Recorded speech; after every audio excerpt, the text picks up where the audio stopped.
नमस्कार, मी कल्पना कुंभार, उपशिक्षिका, जिल्हा परिषद प्राथमिक शाळा, मातळवाडी क्रमांक 2, केंद्र भुगाव, तालुका मुळशी, जिल्हा पुणे.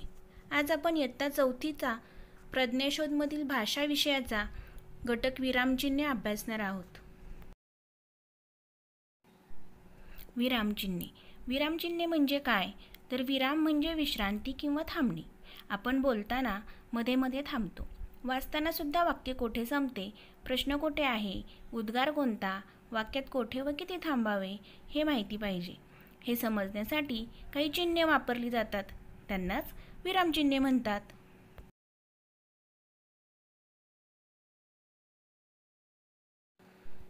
आता आपण विरामचिन्हांचे प्रकार पाहूया.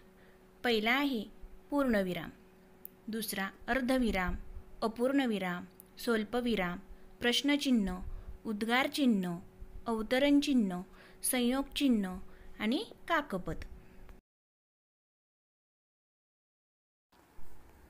पहिला प्रकार आहे पूर्णविराम. वाक्य पूर्ण झाल्यावर वाक्याच्या शेवटी टिंब हे चिन्ह वापरतात, त्यास पूर्णविराम असे म्हणतात. उदाहरणार्थ, मी सकाळी लवकर उठतो.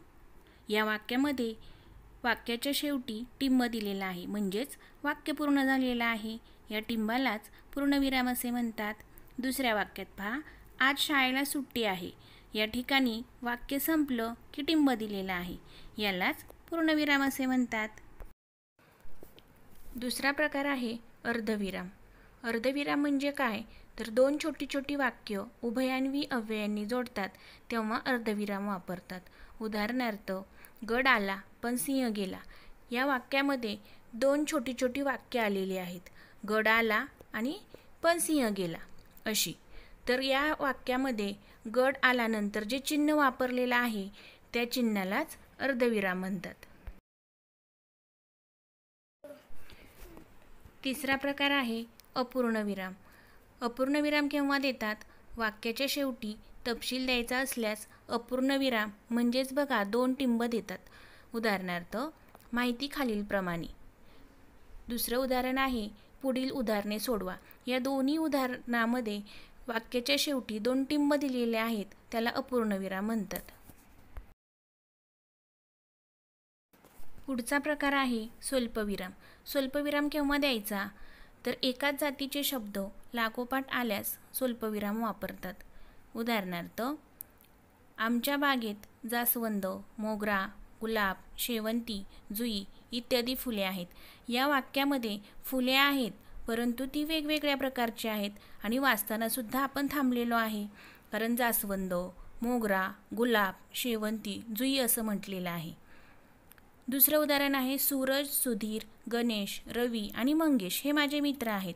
मित्र आहेत परंतु त्यांची नावं वेगवेगळी आहेत हे दाखवण्यासाठी आपण एक चिन्ह वापरलेलं आहे, त्यालाच स्वल्पविराम असे म्हणतात. पुढचा प्रकार आहे प्रश्नचिन्ह. प्रश्नचिन्ह केव्हा द्यायचं? तर वाक्यात प्रश्न विचारलेला असेल तर त्या वाक्याच्या शेवटी प्रश्नचिन्ह वापरतात.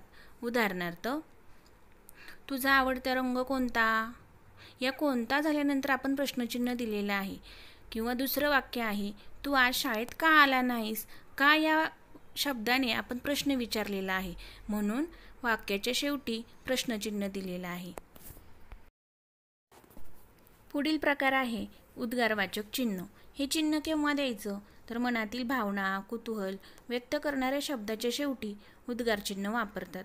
उदाहरणार्थ, बापरे केवढा मोठा साप. दुसरं वाक्य आहे, शाब्बास खूप छान खेळलास. आता या दोन्ही वाक्यामध्ये बापरे आणि शाब्बास हे दोन्ही शब्द काय आहेत? आश्चर्य किंवा कुतूहल दर्शवणारे आहेत. तर या दोन्ही शब्दाच्या नंतर आपण जे चिन्ह दिलेलं आहे त्यालाच उद्गारवाचक चिन्ह असे म्हणतात. पुढील प्रकार आहे अवतरण चिन्ह. अवतरण चिन्हाचे दोन प्रकार पडतात, एकेरी अवतरण चिन्ह आणि दुहेरी अवतरण चिन्ह. तर आपण एकेरी अवतरण चिन्ह केव्हा वापरतात ते पाहूया.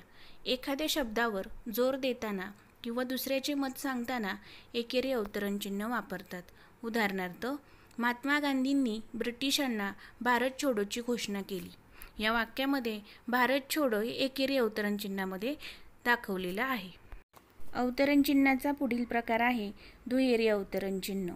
एखाद्या व्यक्तीच्या तोंडचे शब्द जसेच्या तसे सांगायचे असल्यास दुहेरी अवतरण चिन्ह वापरतात. उदाहरणार्थ, मॅडम म्हणाल्या, उद्या शाळेला सुट्टी आहे.